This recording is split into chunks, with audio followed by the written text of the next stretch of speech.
Then gipangita ka kin-kin.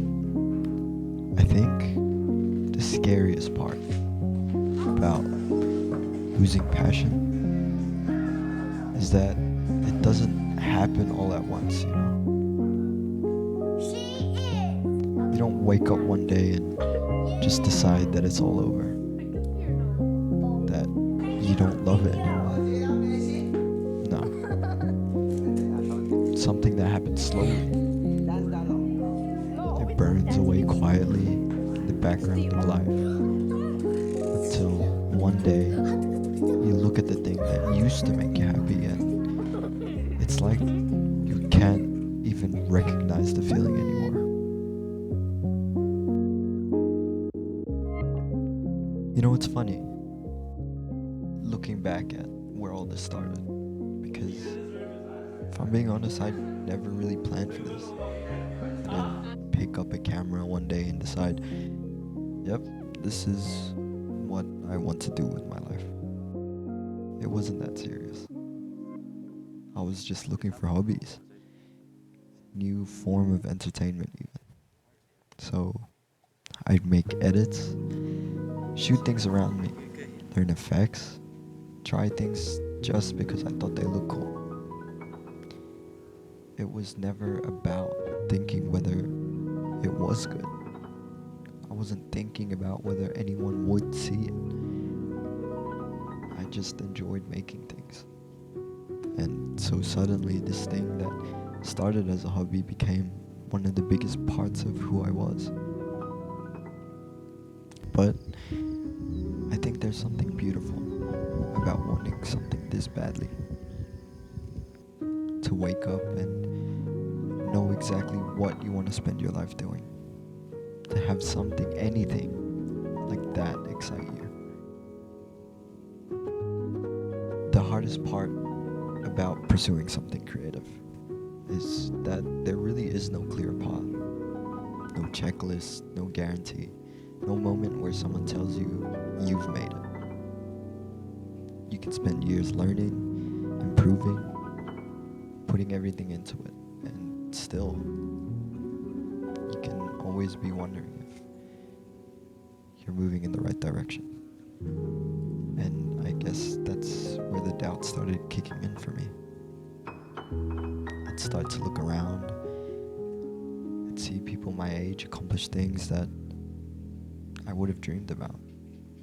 Bigger projects, bigger opportunities, more recognition, and without realizing it, I think I started turning my dream into a scoreboard. Every project became a question. Is this good enough? Will this lead somewhere? And when the answer wasn't what I had hoped for, I'd take it personally. And for a while, I started believing that maybe the problem wasn't the path, but maybe it was me. Maybe I just wasn't built for this. Maybe the thing I loved more than anything wasn't something I was meant to do. For me, one of the hardest things to hear is someone telling you they're worried about losing something in you. Not because they don't believe in you, but rather because they do.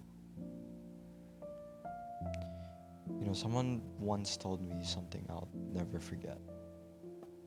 They told me, I don't want you to become wasted potential. And honestly, that hurt more than I think they realized. Because nobody knows how badly I want this more than I do. I know how much time I spent learning, how many hours I put into improving. I know how much this means to me.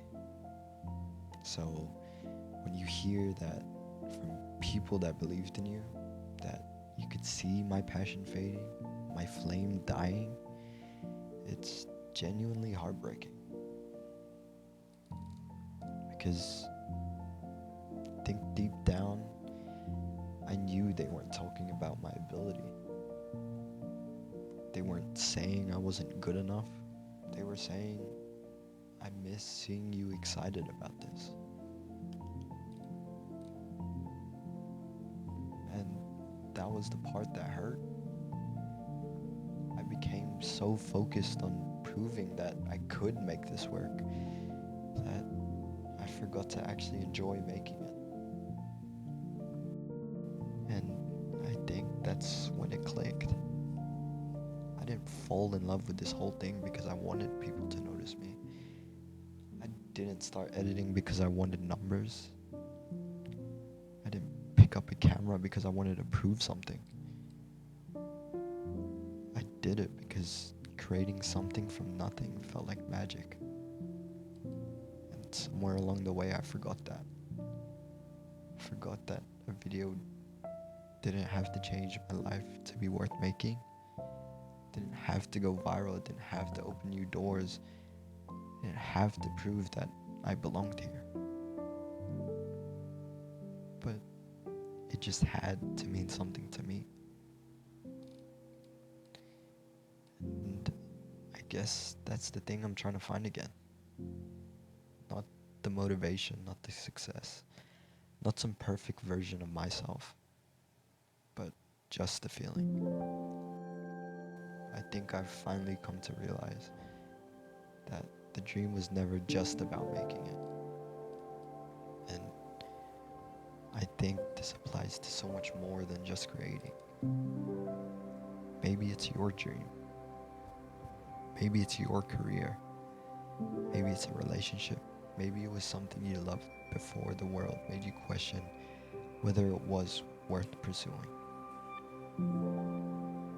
Sometimes we put so much pressure on the things that mean the most to us that we forget why they mattered in the first place. So, this is my reminder to myself. And who knows, maybe a reminder to you too. Don't do something because you need to prove you're enough. Don't chase something because you're afraid of falling behind. And don't measure the things you love by whether they immediately give something back. But do it because there's something about it that makes you feel alive. So, whatever it is you're chasing, whatever it is you're trying to find, I hope you remember why you started. And I hope you do it with love.